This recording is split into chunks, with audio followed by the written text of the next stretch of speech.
Joseph Kabila à Goma. Le Wazalendo attaque Goma. Et John Numbi à Bukavu. Bonjour, chers internautes, chers abonnés. Nous vous saluons dans le nom du Seigneur Jésus-Christ. Abonnez-vous à notre chaîne DKTV Visite et aussi partagez la vidéo. Aimez la vidéo s'il vous plaît, aimez la vidéo si vous en avez occasion, aimez la vidéo. C'est votre frère David Kazadi Wakamena qui est devant vous. Hier, avant-hier, Joseph Kabila est arrivé à Goma à l'heure de 17h.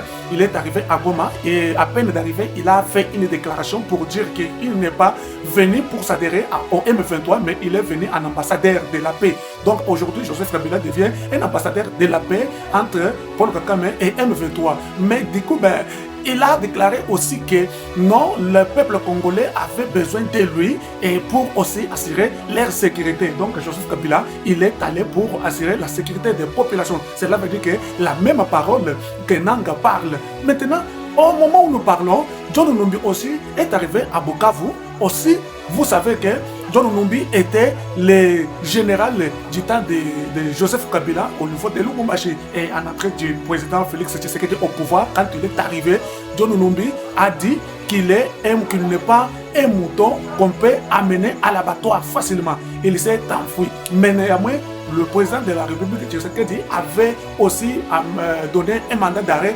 international contre John Numbi. Et John Numbi s'est réfugié premièrement en Zambie et aussi en Zimbabwe. Mais de l'autre côté, il a déclaré, il faisait des déclarations d'une manière que jusqu'au point où la République de Zimbabwe n'a pas toléré ça. Et par la demande du gouvernement congolais, bien sûr.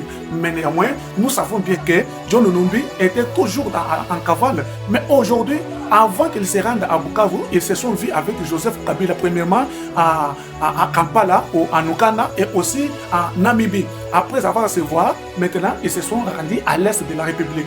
Bon.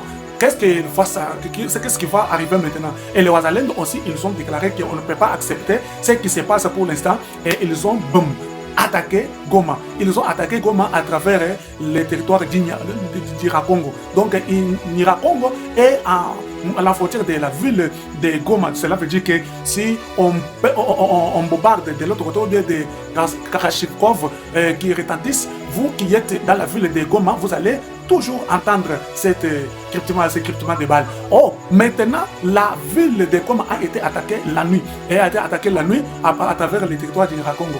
Donc, Irakongo, j'allais dire, et Joseph Kabila n'a pas passé son sommeil paisiblement à Goma. Il est enfui vers le Rwanda parce que ce n'est pas là.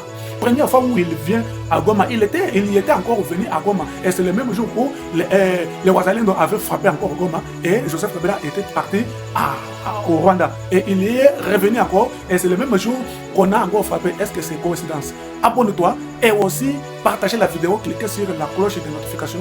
Donne-nous un j'aime. Nous allons nous réjouir. Merci.